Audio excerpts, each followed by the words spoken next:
So we are starting the topic called currency exchange rates. Very crucial topic. This topic and of lot of importance even. Okay, because if you want to go outside India and if suppose you are already a resident in some other country, that means you are not a resident of India, you are a resident of some other country or some citizen of some other country, you want to invest in India or you want to involve yourself in export import trade. So definitely it is very important for you to know the mechanics of currency exchange rates. Okay, so before going further into that, let's discuss the basics of this and let's understand the simple terminologies. So the first question is define an exchange rate and distinguish between nominal and real exchange rates and spot and forward exchange rates. Simple simple term में बोलना है तो $1 is equal to how much? Suppose 70 rupees, correct? Hello? Yes, sir. Yeah, $1 is how much? 72 rupees. 70. Now suppose $1 is 70. So 70 rupees for $1. That means you have to pay 70 rupees for $1. और यहाँ पर ये जिस तरीके से बता रहे हैं, जो कन्वेंशन बता रहे हैं, हम वही फॉलो करेंगे. ओके, इसका क्लियर मतलब ये है कि इंडियन अगर 70 रुपीज लेके बैंक में जाता है तो $1 उसको बैंकर बेचेगा या $1 देके वो 70 रुपीज भी खरीद सकता है. Simple. Okay, so exchange rate is simply the price और cost of units of one currency in terms of another. अब यहाँ पर आप देखो 1.416 US डॉलर्स फॉर 1 यूरो. ठीक है, तो ये यहाँ पर हम लोग इसको बोलेंगे पर. सो यू नीड टू पे $1.416 पर 1 euro. So the exchange rate is this पर 1 यूरो. तो ये जो फॉरेन करेंसी कोटेशन है, इसमें आपको दो चीजें समझना है, base currency and price currency. Okay, so we have the price of one currency in units of another currency. So this is often referred to as base currency and price currency. अब जैसे एक quotation है 1.25 US dollars to euro. अब ये क्या है? The US dollars is the price currency and euro is the base currency. So this is the price currency. The numerator one is price currency and this is the base currency. That means कोई भी चीज का 1 unit आप purchase कर रहे हो some amount पे करके, that is your base currency. इसको एक कमोडिटी भी समझ के चल सकते हो. करेंसी एक्सचेंज मार्केट में दूसरा करेंसी खरीदना मतलब like purchasing some like a commodity only. यानी अगर आपको 1 यूरो खरीदना है तो $1.25 देना पड़ेगा. तो this is a base currency and this is a price currency. Okay, now so nominal exchange rate. अब हम लोग कुछ और डिस्कस कर रहे हैं. We are seeing the difference between a nominal exchange rate and real exchange rate. Okay, तो nominal exchange rate मतलब जो जनरल आपका जो एक्सचेंज रेट चल रहा है वो नॉमिनल एक्सचेंज रेट होता है. So at a point in time nominal exchange rate is nothing but this. You have to pay this much dollars for buying 1 euro. Suggest that in order to purchase 1 euros worth of goods and services in Euroland, the cost in US dollars will be this. अगर आपको European union में जाकर कोई भी good या service खरीदना है और वो भी 1 यूरो के वर्थ का खरीदना है तो आपको कितने डॉलर्स पे करने पड़ेंगे वहां पर? कितने? मतलब अगर आपको एक ऑरेंज खरीदना है लंदन में, if you want to buy 1 orange in London, आप ये यूरो को ऑरेंज समझ लो, तो कितना डॉलर्स पे करना पड़ेगा आपको? $1.416. Okay, so this is your which currency? Price currency, and this is your base currency. Okay, hello? Yes, sir, listening. So as the time passes, now we are coming into the real exchange rate. As the time passes, the real exchange rate tells us the dollar cost of purchasing that same unit of goods and services based on the new current dollar euro exchange rate. तो एक छोटा example मैं आपको बताता हूं कैसे समझना है आपको रियल एक्सचेंज रेट को. Please focus and concentrate on this example. Very good example basically. ठीक है, So I am writing something here.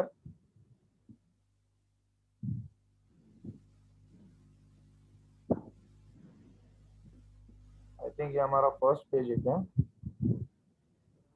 अच्छा हो गया क्या? हाँ ठीक है. So real exchange rate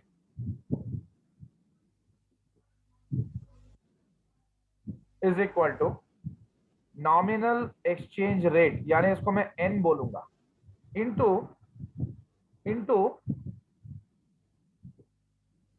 domestic price by foreign price. ठीक है, यहां पर फॉर्मूला भी है, यानी base currency by price currency into, देखो आप यहां पर बेस करेंसी न्यूमरेटर में आपका, प्राइस करेंसी डिनोमिनेटर में, तो नॉमिनल एक्सचेंज रेट इनटू, यानी नॉमिनल एक्सचेंज रेट आपका जो भी आपका स्पॉट रेट रहेगा, दैट इज नथिंग बट आपका क्या चल रहा है, price currency by base currency into, see हम लोग पहले ये सिंपल वे में समझ लेते हैं, बाद में वो देख लेते हैं. तो सपोज एक छोटा अजम्पशन लगाओ, okay, the small assumption is you like found 2 hotels online, okay, and you are looking for a good place to spend your next vacation. आपको एक वेकेशन पे जाना है और आप 2 होटल्स ऑनलाइन देखे, ठीक है, एक इबीजा में देखे जो स्पेन में आता है, यहां पर यूरो चलता है, और एक हवाई में चेक करें, दैट हवाई कम्स अंडर यूएसए, ओके, दोनों भी अच्छा आइलैंड्स है. So the price of a room in Ibiza is how much? 65 euros per night. And Hawaii में it costs US dollar 150. ठीक है, तो आपको Ibiza में जो है वो Ibiza की करेंसी में आपको देखना होगा स्पेनिश यानी यूरो, एंड यूएस में आपको ये कोट मिल रहा है उसका. So रियल एक्सचेंज रेट में what we see, real exchange rate का पहले मतलब समझो. It describes the rate at which an individual can trade the goods and services of one country for the goods and services of another country. यानी अगर मैं US में spend करूं तो मुझे कितना खर्चा आ रहा है, और स्पेन में मैं अगर खर्च करूं एक्सचेंज करके तो मुझे कितना खर्चा आ रहा है, वो मुझे देखना है. Okay, so that's what I am going to सी.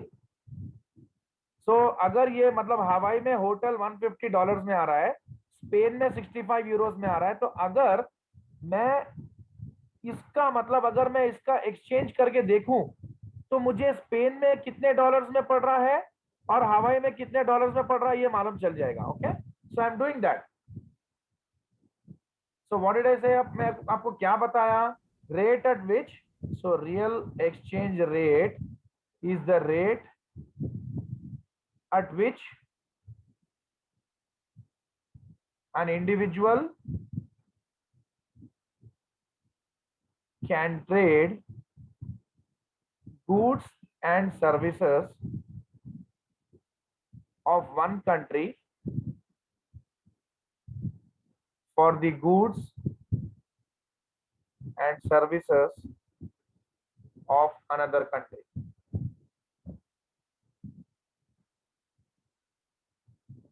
तो अगर मैं इसको सिंपल वर्ड्स में बताऊं, in simple words, it describes how much of a foreign good. तो ये यूएस के लिए foreign good is nothing but hotel room in Ibiza. How much of a foreign good और service can be exchanged, simple समझ में आ जाएगा, example के and में बहुत इजी है, can be exchanged for 1 unit of domestic product.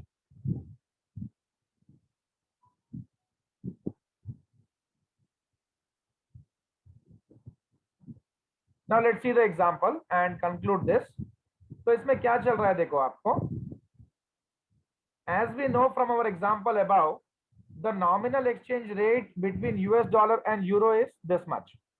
आपका जो nominal exchange rate चल रहा है सो nominal exchange rate between US dollar and euro, यानी आपको 0.88 यूरोस फॉर $1। ओके, यानी यूरो टू डॉलर कर रहा हूं मैं, 1 यूनिट, यानी $1 के लिए आपको 0.88 यूरोस शेल आउट करना पड़ेगा। करेक्ट। तो अब मैं क्या करूंगा, आपको नॉमिनल एक्सचेंज रेट आपका 0.88 है, इनटू डोमेस्टिक प्राइस क्या है आपका, what is the domestic price is in United states, how much did I से, $150। 150 डिवाइड बाय फॉरेन प्राइस क्या है आपका, 65। Okay, so can you tell me how much is it going on, कितना हो रहा है ये यूरो, आप मतलब ये डॉलर को यूरो में कन्वर्ट करो, tell me how much it is, 0.88 into 150 is how much? Hello sir 2.03।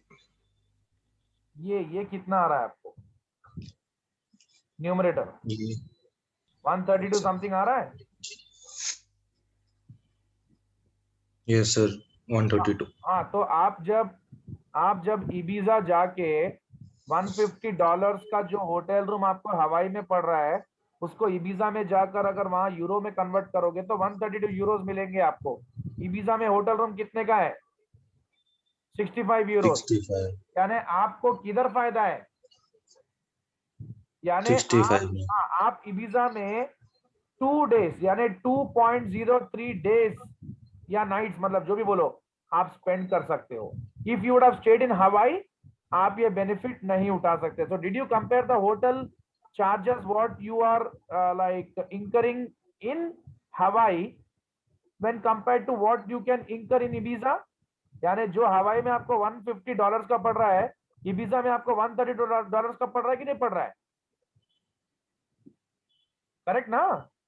Yes sir. You just compared your country's price of hotel room for one night with a hotel room's price in Ibiza for one night.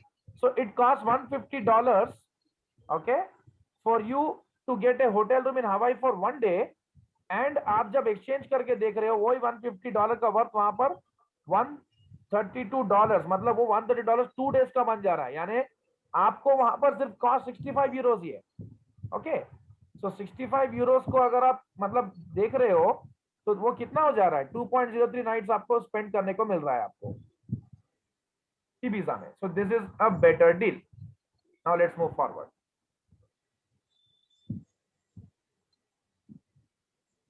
Okay,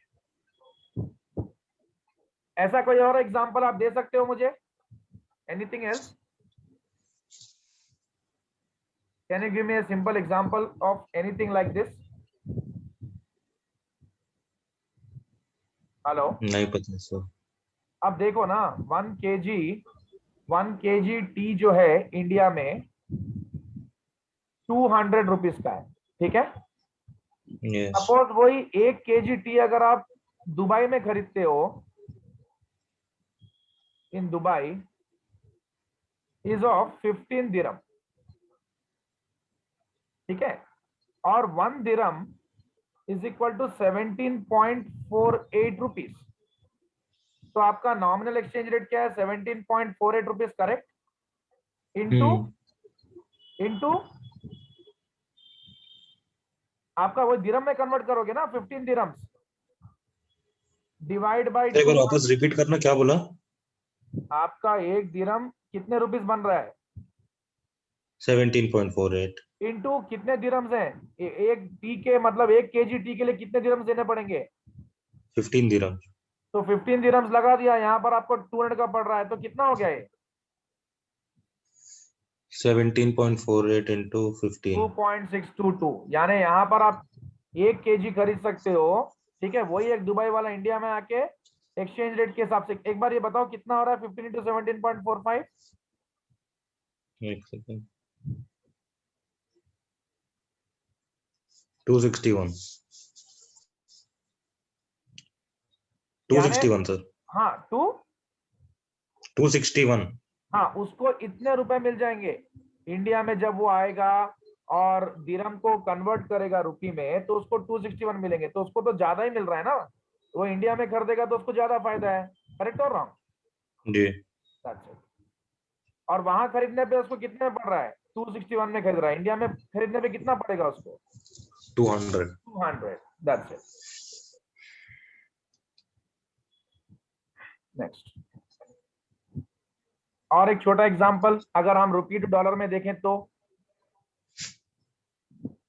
अगर अगर suppose आपका nominal exchange rate है 70, ठीक है, और कोई चीज India में सपोज आपकी जो है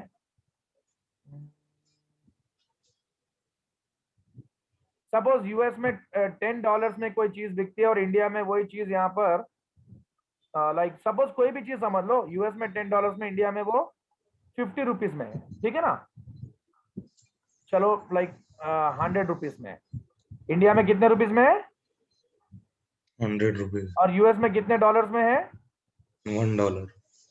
$10। अच्छा। $10, यानी यूएस में आपको कोई चीज खरीदना है तो $10 में है, इंडिया में सेम चीज 100 रुपए में है, तो 70 इंटू 10 डिवाइडेड बाई 100 कितना हो रहा है? 100। 700 by 10 by यानी 100 अगर 700। वही चीज वो इंडिया में आके खरीदे तो वो 7 टाइम ज्यादा खरीद सकता है उसको। करेक्ट और रॉन्ग? जी। वो जो चीज वो यूएस में खरीद रहा है उसको 700 में पड़ रही है, इंडिया में कितने में आ रही है? 100 में। तो अगर वो इंडिया में आ जाए और $10 इंडिया में एक्सचेंज कर ले और उसको कितना मिलेगा? 700, तो इंडिया में वो कितने केजीज खरीद सकता है? 7 kgs। 7 केजीज, मतलब जो इंडिया में 100 रुपए में 1 केजी मिल रहा है, यूएस में 700 में मिल रहा है, अगर वही यूएस का बंदा इंडिया में आ जाए तो वो 7 केजीज वैसे खरीद सकता है अगर वो डॉलर को इंडिया में रुपए में कन्वर्ट कर ले। तो दोनों की कंपैरिजन हुई कि नहीं हुई? करेक्ट। Yes sir. वही कॉन्सेप्ट है आपका रियल एक्सचेंज रेट का, मतलब you are comparing how much the things are in your country and how much that cost in United States. यानी यूनाइटेड स्टेट्स का बंदा ये देख रहा है कि वही चीज वो यूएस में खरीदता है तो कितने में हो रहा है, और इंडिया में खरीदने पे कितने में मिल रहा है। इंडिया में जो 100 रुपए की चीज है वो यूएस में 700 की चीज है, तो अगर वो इंडिया में वही चीज परचेज कर ले तो he will get 7 kgs of that in India. That is a beneficial thing for him or not? Yes. Shall we move forward? Yes. Yeah. तो ये आपका क्वेश्चन है, as the base at a base period अगर आपको ये real exchange rate and nominal exchange rate को अगर आपको रिलेशनशिप बनाना है तो you can check with the inflation in the countries. Okay, मतलब inflation is one of the factors because of which the currency appreciates and the currency depreciates. जिस country में inflation high रहेगा, जिस कंट्री में inflation high रहेगा उस country के goods expensive रहेंगे, एंड उस कंट्री के गुड्स दूसरे कंट्री में अगर आप बेचने जाओगे तो that will be expensive for some other country. Correct? Because of inflation your goods are costly, and costly goods बाहर मार्केट में आप बेचने जाओगे तो कोई खरीदने वाला नहीं मिलेगा, तो आपकी करेंसी की वैल्यू क्या हो जाएगी? मार्केट में कम हो जाएगी। Correct? It will depreciate because of inflation, your currency value depreciates. अगर इन्फ्लेशन नहीं है तो your currency value will appreciate. Correct और रॉन्ग? Yes sir. या सो डिमांड एंड सप्लाई कैसे आता है करेंसी का? If at all Indian economy is strong, Indian economy GDP बढ़ रहा है, तो people see the trend and they want to buy more and more Indian rupees. They want to do business in India. They want to do foreign direct investment in India. They want to buy lands. They want to buy resources. They want to pay wages to the people in India, salaries to people in India. So Indian currency will be in high demand. So Indian currency की value बढ़ जाएगी. Correct? अगर inflation ज्यादा है India में तो Indian goods will be expensive. So exports नहीं होंगे अच्छे से. Correct? यस। बट इंपोर्ट ज्यादा हम करेंगे क्योंकि हमारे गुड्स बहुत कॉस्टली है डोमेस्टिक मार्केट में भी। So what will happen, since we do more imports and less exports, हमारे करेंसी की डिमांड कम हो जाएगी और हमारे करेंसी की सप्लाई बढ़ जाएगी, जिससे हमारे करेंसी की वैल्यू डिक्रीज हो जाएगी। सो ये सब मैकेनिक समझना है आपको करेंसीज का। इतना आसान नहीं है जितना दिखता है, रीडिंग मार लिया खत्म हो गया, कंफ्यूज करेंगे वो लोग क्वेश्चन देखे। So we are trying to compare the currencies like real exchange rate and nominal exchange rate, जैसे मैं आपको एक बहुत अच्छा सिंपल वे बताया था, nominal rate is nothing but real rate plus inflation, correct? Do you know, do you remember? Yes, sir. And nominal rate minus inflation निकालेंगे तो real rate आएगा। तो वही कर जी। रहे हैं, nominal exchange rate को वो लोग डिस्काउंट कर रहे हैं फैक्टर से, you will get a real exchange rate, okay? Yes.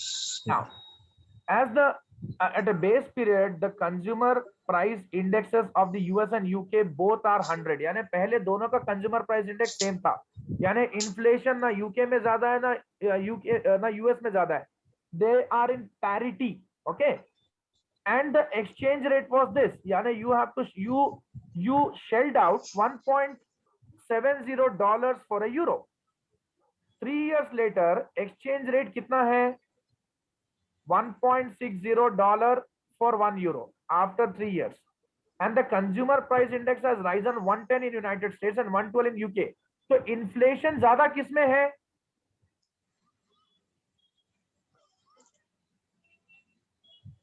Hello sir US में ज्यादा इन्फ्लेशन है ना?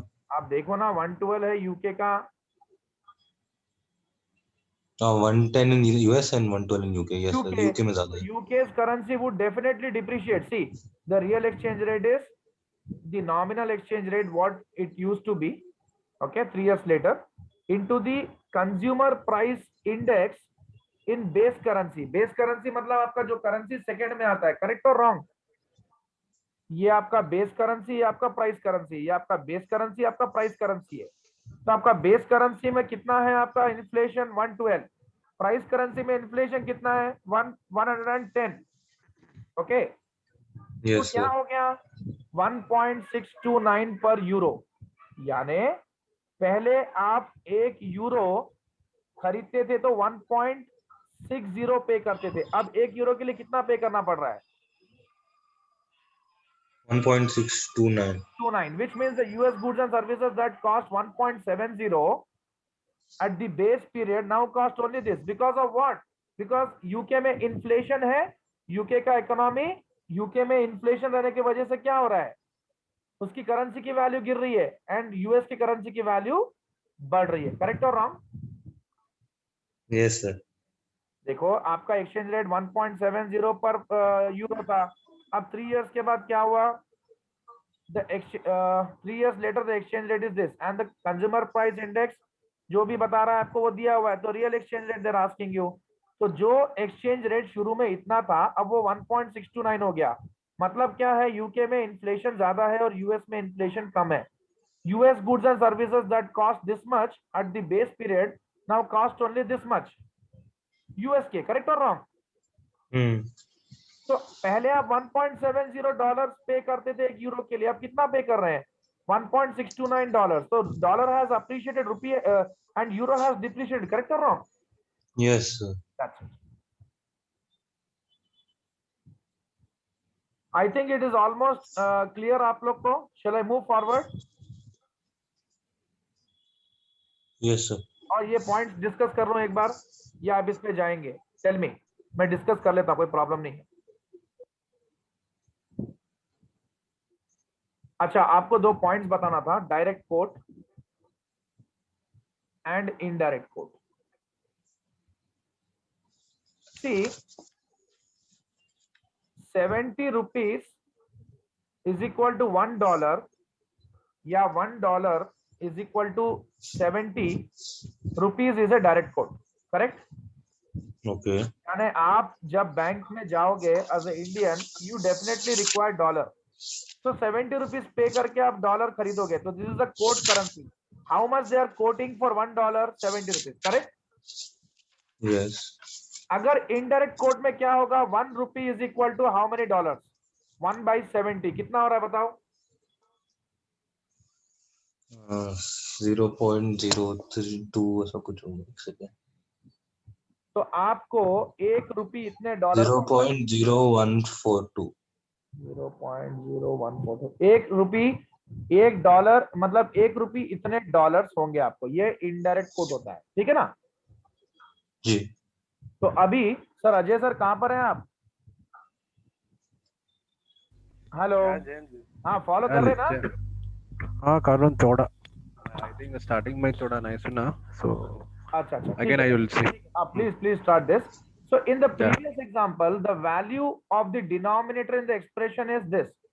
आपका जो प्रीवियस एग्जांपल था उसमें base currency by price currency था, ठीक है. अब देखो जब मैं डिवाइड करूंगा तो price currency by base currency कर दूंगा. ओके.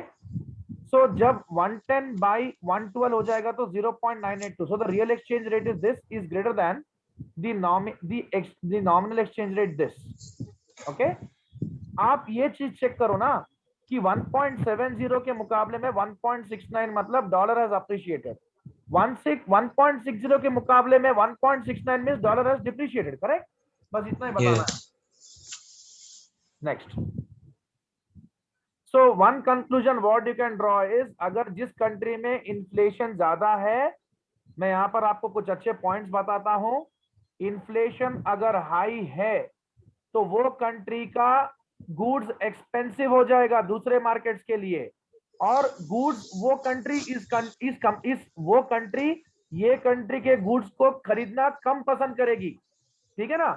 तो इन्फ्लेशन हाई होने से हमारे गुड्स बाहर एक्सपेंसिव हो रहे हैं और हमको डेफिसिट होगा हमारे कंट्री में, सरप्लस नहीं होने वाला है. एंड जी. सिंस हमारे डोमेस्टिक गुड्स भी कॉस्टली है हमारे लिए, हमारे गुड्स फॉरेन के लिए नहीं, हमारे डोमेस्टिक लोगों के लिए यानी हमारे पब्लिक के लिए भी कॉस्टली है. तो इसीलिए हमारे पब्लिक भी इसको कम खरीदना चाहेगी और हमारे करेंसी का डिमांड मार्केट में कम हो जाएगा. करेंसी का डिमांड कैसे आएगा, जब लोग हमारे गुड्स को बहुत खरीदेंगे तो वो लोग बहुत सारा डॉलर हमारे को पे करेंगे. करेक्ट और रॉन्ग. जब वो बहुत सारा डॉलर हमको पे करेंगे तब हमारा रुपी का डिमांड बढ़ जाएगा. लेकिन जब वो लोग हमारे को पेमेंट हमारा गुड्स ही नहीं खरीदना चाहते हैं, दे विल नॉट पे एनी डॉलर्स टू यू, तो आपका रुपी का डिमांड कम हो जाएगा. That means your currency will fall, your currency will depreciate. So high inflation currency will depreciate, less inflation currency will appreciate. क्योंकि आपके कंट्री के लोग भी आप ज्यादा इंपोर्ट करना चाहते हैं. क्यों? क्योंकि आपकी कंट्री के भी गुड्स काफी कॉस्टली हैं. So when there is high inflation you want to import more. Export is always less, export less, because there is less demand in foreign countries. So your currency's demand will be down. Why? Because they are not exchanging dollar with rupee to make the payment to you. They are not exchanging dollar with rupee to make the payment to you. Okay. So rupee's demand has come down, and again rupee's supply has also increased. So that will definitely bring the currency's value down. So inflation high है, currency की value devalue कम हो जाएगी, and अगर inflation कम है, currency की value बढ़ जाएगी. That's it. So you always see that United States की currency की value हमेशा high रहती है क्योंकि वहां पर inflation कम होता है. ये United States. अच्छा. Okay. आप जब पढ़ोगे तो ये चीज जो मैंने बोला आपको वही चीज आपको देखने को मिलेगा. ओके. Okay.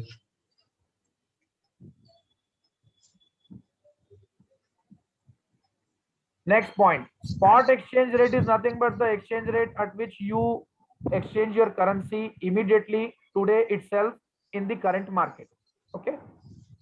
तो आज का अगर आप न्यूज़पेपर निकाल के देखो, $1 अगर 75 है तो आपका स्पॉट रेट है.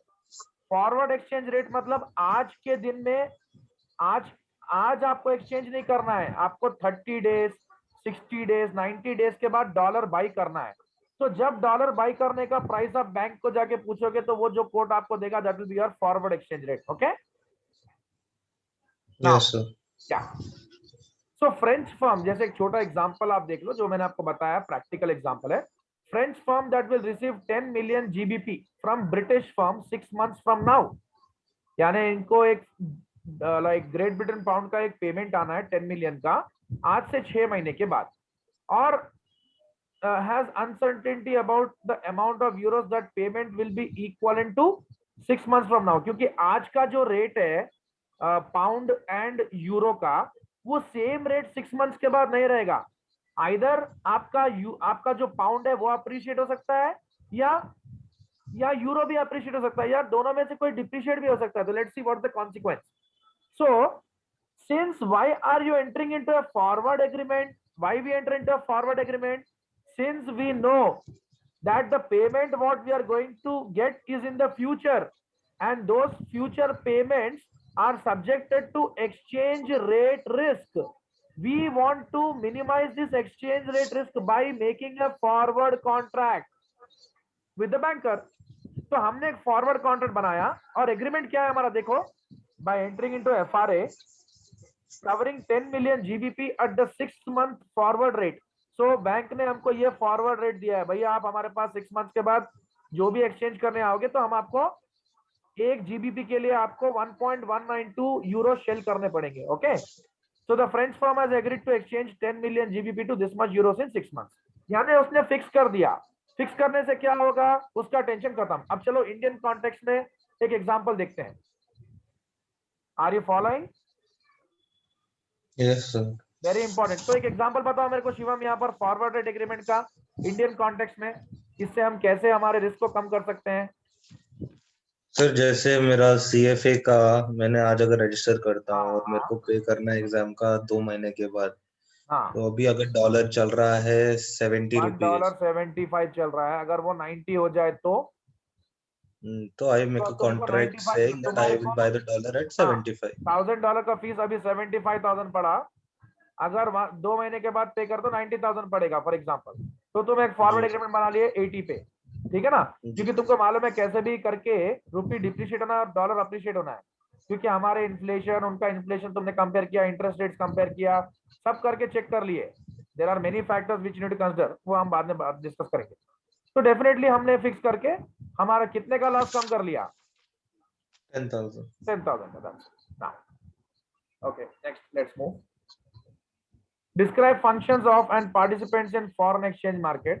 देखो फॉरेन एक्सचेंज मार्केट में हमको क्या मिलता है, फॉरेन जो भी हमको करेंसी परचेज करना है हम अपनी करेंसी बेच के परचेज कर सकते हैं. Okay, so many companies have foreign exchange risk. Foreign exchange risk मैंने अभी बताया आपको, this is one of the best examples with which you can hedge your foreign exchange risk. कि अगर हमको कोई, मतलब जैसे क्या होता है, एक यूएस का कस्टमर है और हम इंडिया में है, मुझे अगर कोई पेमेंट यूएस से आने का है $1,000 का, तो मैं क्या देखूंगा, रुपये अप्रिशिएट होना कि डिप्रिशिएट होना. अगर यूएस से आना है पेमेंट तो रुपये तो डिप्रिशिएट होना, रुपी यानी डिप्रिशिएट. $1.75 नहीं रह के 90 हो जाना. तो मैं एक्सचेंज करते मेरे को 90,000 मिल जाएगा. करेक्ट. जी सर. यूएस कस्टमर को एक्सचेंज रिस्क नहीं है, हमें है एक्सचेंज रिस्क. और अगर यूएस कस्टमर को इंडिया घूमने आना है तो वो भी क्या देखेगा कि रुपी डिप्रिशिएट हो. करेक्ट.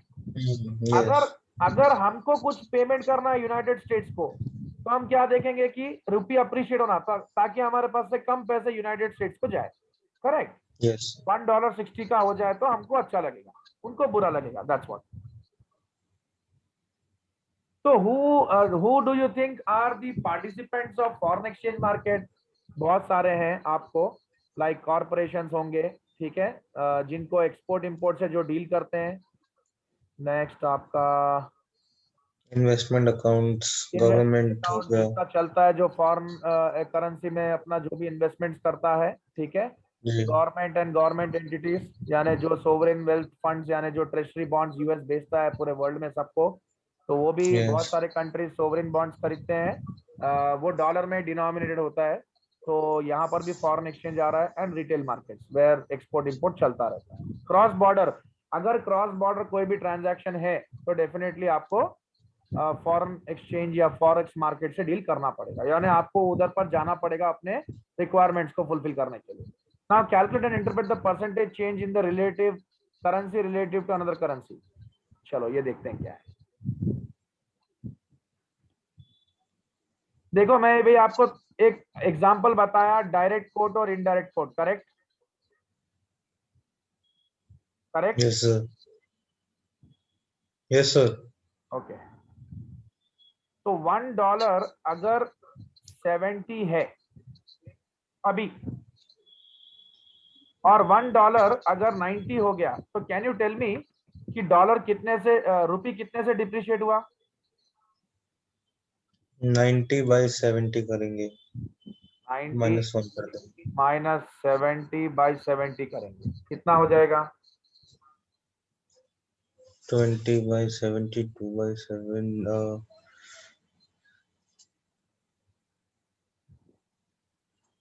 28.5% हमारा गिर गया। जी। वही अच्छा, तो ये हमारा जो रुपये कितने से डिप्रिशिएट हुआ और 28.5%। डॉलर कितने से अप्रिशिएट हुआ? 28.5। क्या बात कर रहे हो, ऐसा नहीं होता है। इसीलिए हमें इनडायरेक्ट कोड्स देखने होंगे। ओके ठीक है, कोई बात नहीं, स्टूडेंट को आइडिया नहीं होता है कई बार, और ये थोड़ा सा वेक कॉन्सेप्ट ही है कि ये ऐसे गिरा तो वो क्यों नहीं वैसे बढ़ेगा। सो फर्स्ट हम लोग क्या करेंगे, डॉलर के values in terms of rupees find कर लेंगे, ठीक है ना। तो इनडायरेक्ट कोड कितना होगा, 1 रुपी कितने डॉलर हो जाएगा, यहाँ पर 1/70 करो और यहाँ पर 1 रुपी 1/90 कर दो। दोनों के कोड्स लेके आओ। सर 0.142 0.014 क्या 0.014 हाँ और 0.011 0.011। 11 अब तुम ये चेक कर सकते हो इन दोनों के बीच का डिफरेंस क्या आ रहा है, कितने से। 0.03 0.003। एक सेकेंड, ये हमारा पहले का कंडीशन था, ये अब का कंडीशन है, ठीक है। 0.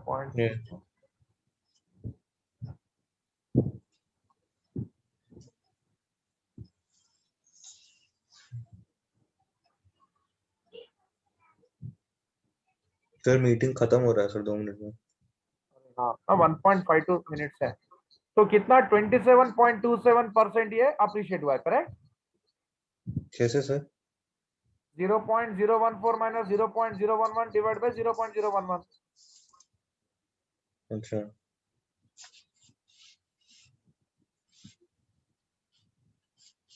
यस।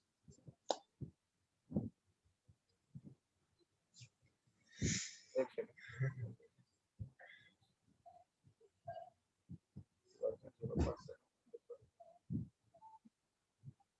21.4 27.7 ही होगा। ठीक है, ये क्वेश्चन करो, डू दिस। Yes sir.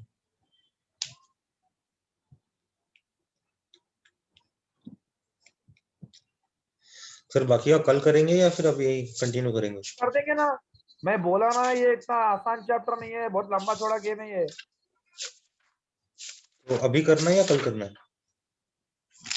अब तुम बोलो शिवांग, कल छुट्टी है मेरे को, तुमको छुट्टी है क्या? जी सर। हाँ हाँ कल एग्जाम नहीं है, परसों एग्जाम फिर। हाँ, कल छुट्टी है क्या? Yes sir. हाँ तो मेरे को बोलो कल क्या टाइम बोला, मैं मॉर्निंग फ्री हूँ पूरा time. Even morning will do. Tomorrow night not possible. Sir मैं कल पूरा टाइम मॉर्निंग फ्री हूँ, मैं कल 5 बजे उठ जा रहा मेरा अभिषेक के घर पे, तो आई एम 5 to 7 मेरा हो जाता। कब बोले, जब 2 घंटा 3 घंटा ब्रेक डाल के बोलो बोल तो कल 2-3 चैप्टर टारगेट करके भी खत्म करो, मेरे को कुछ प्रॉब्लम नहीं है। तो कल ऐसा करो ना, हेलो जी बोलिए। शिवांग, ऐसा करो कि कल अपन ये चैप्टर को वाइंड अप कर देंगे और साथ साथ में रिपोर्टिंग के वो 2 चैप्टर वो भी